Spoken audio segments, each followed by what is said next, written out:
Hello, hello, bienvenue dans cette nouvelle brève pour libérer votre enfant intérieur et cesser de vous auto-saboter.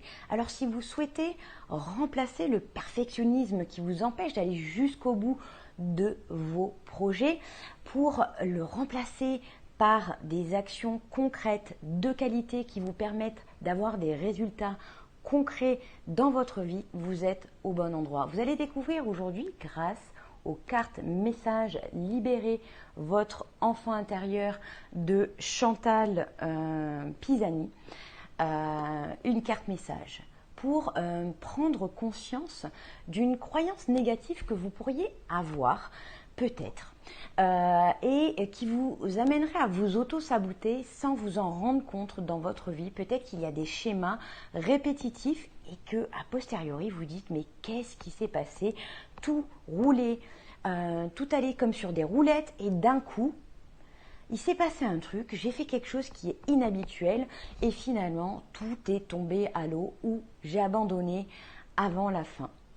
L'idée, c'est de transformer ces croyances qui sont inconscientes en les faisant remonter à la conscience et pouvoir ainsi vous libérer et pouvoir passer à l'action pour réaliser ce qui est important pour vous.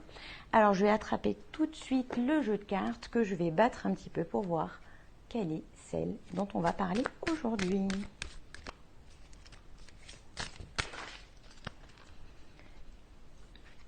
Alors, la voilà. C'est une carte liée à l'évolution. Difficile avec le reflet de vous la montrer. Cette carte nous dit « L'essence de toi-même est éternelle. Tu es un être multidimensionnel.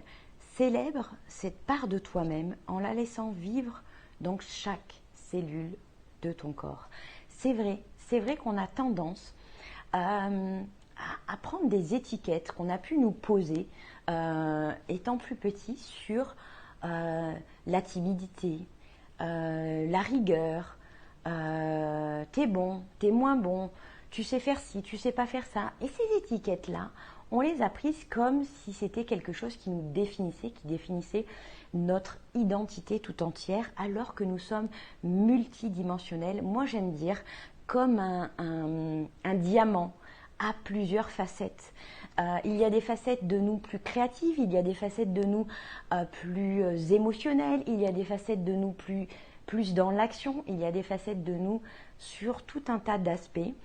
Et parfois, il y a des facettes de nous qu'on a un petit peu mis de côté, parfois même carrément sous le tapis, parce qu'à certains moments de notre vie, quand elle s'est exprimée, on a eu la sensation, même si ce soit vraiment, on ne sait pas trop si ça a vraiment été le cas ou pas, en tout cas, la perception que l'on a eue au moment où cet événement s'est produit et que cette facette de nous n'était pas correcte. Elle n'était pas acceptée par les personnes qu'il y avait autour de nous à ce moment-là.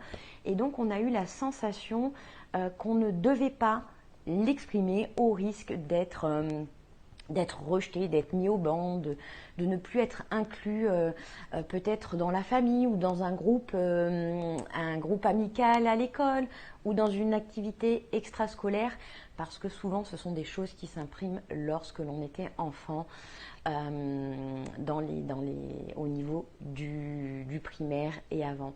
Donc, c'est vrai que pour avoir un bon équilibre, je reste persuadée qu'il faut nous permettre d'exprimer nos différentes facettes.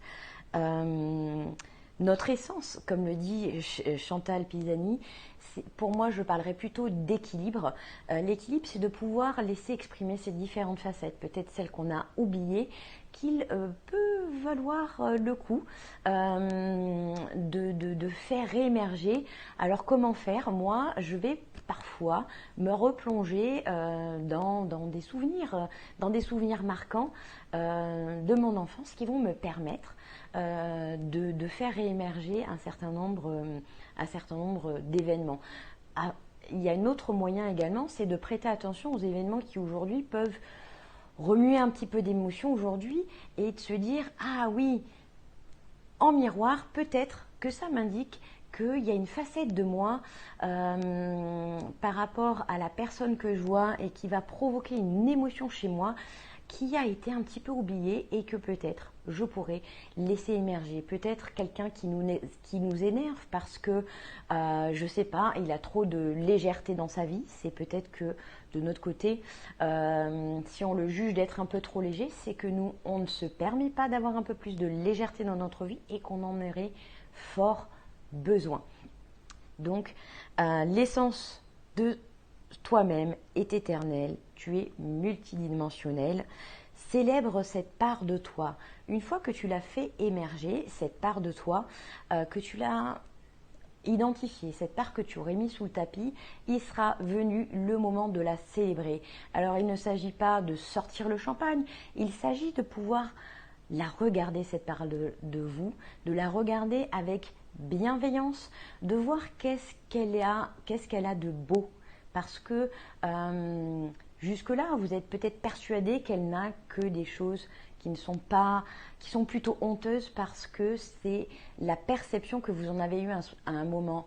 Sauf qu'il y a des fois où on peut la regarder sous un autre angle, cette part de nous et cette part de l'autre, comme par exemple la légèreté qui peut avoir été vue sous un angle négatif parce qu'elle ne permettait pas forcément peut-être de bien gérer un certain nombre de choses du quotidien dans la maison, mais qui, d'un autre côté, si on la laisse émerger de temps en temps, sans qu'elle ne prenne toute la place dans votre vie, peut vous amener un peu plus de lâcher prise, un petit peu plus de créativité, un petit peu plus de connexion peut-être avec d'autres gens. Donc essayez de voir qu'est-ce que cette part de vous, cette dimension de vous, cette facette de votre diamant a de positif. C'est cette manière-là que vous pourrez la célébrer. Voilà pour cette carte du jour. Je vous retrouve prochainement dans une prochaine brève de l'enfant intérieur pour cesser de vous auto-saboter. J'ai réussi à le dire. Et en attendant de vous retrouver prochainement, je vous invite à continuer à rêver à ce qui vous fait vibrer pour rester motivé. Ciao, ciao!